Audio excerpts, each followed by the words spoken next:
Senator Sullivan had more he wanted to say. Basically, all this bill does is make the health department and any other state agencies that collected fines due to coronavirus violations return those fines to the businesses.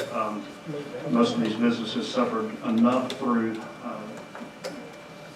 the regulations that were placed on them from our government that we don't need to stack fines on top of that. So, Senator Sullivan, you have something to add to that? Yeah, and I'd just add that we asked Dr. Delahaye in committee if they would enforce some of these rules on big businesses, and she said no, that they would consider it, but they were not, and I never heard back from them. The same thing with some of the other electives that were placed on our businesses on the 11 o'clock curfew. They didn't have any evidence that that would work. When I asked for it and got the evidence back that it didn't work. And the reason they gave, among other things, was modeling. And yesterday, and Dr. Romero has said that they don't necessarily use modeling to make decisions, but they do. I went to a meeting, the governor had a meeting in Jonesboro. That invitations were sent out to community leaders, and I didn't get an invitation.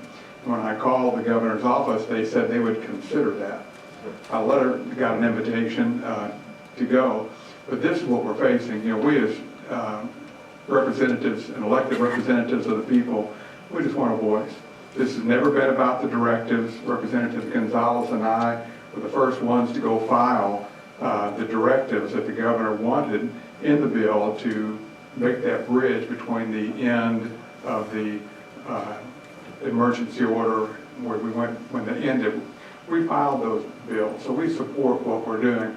This is strictly about representative government. I appreciate you hearing the bill. Thank you. Okay, committee, Representative Boyd, you're recognized for a question. Thank you, Mr. Chair. And if you will oblige me, I actually have two, or I can ask one and be put back in the queue, however you're going to do it. Number one, I just want to make sure I understood correctly that the only fines levied were against what we would normally consider small businesses. There were no large business fines, and you're confident of that, just making sure I understood that correctly. Yes, they were mostly your small hairdressers and cosmetology places and our small restaurants. There may have been one or two larger stores, but the big box stores, they admitted that they were not going to monitor them.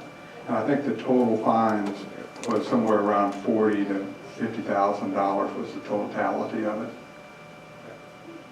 Follow up, Mr. Chair? Yes, you're recognized. Or one more question, just real quick.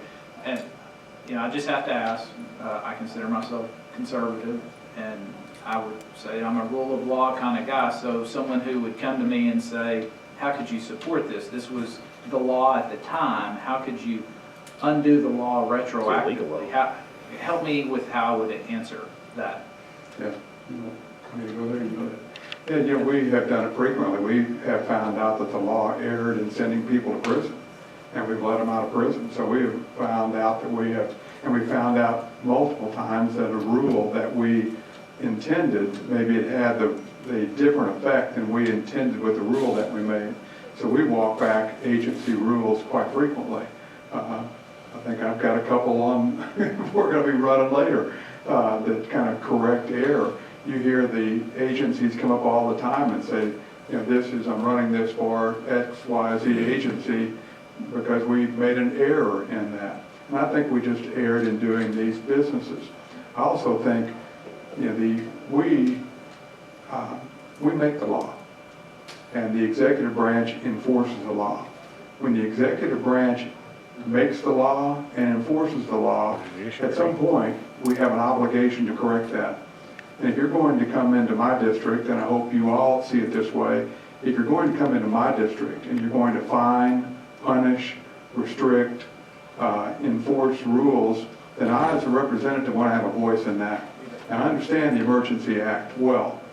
And I think there certainly is a place for emergency action by the executive branch. But at some point that ends. And I know many of us contacted the governor's office and contacted the executive branch and asked to be a part of that. And that was denied.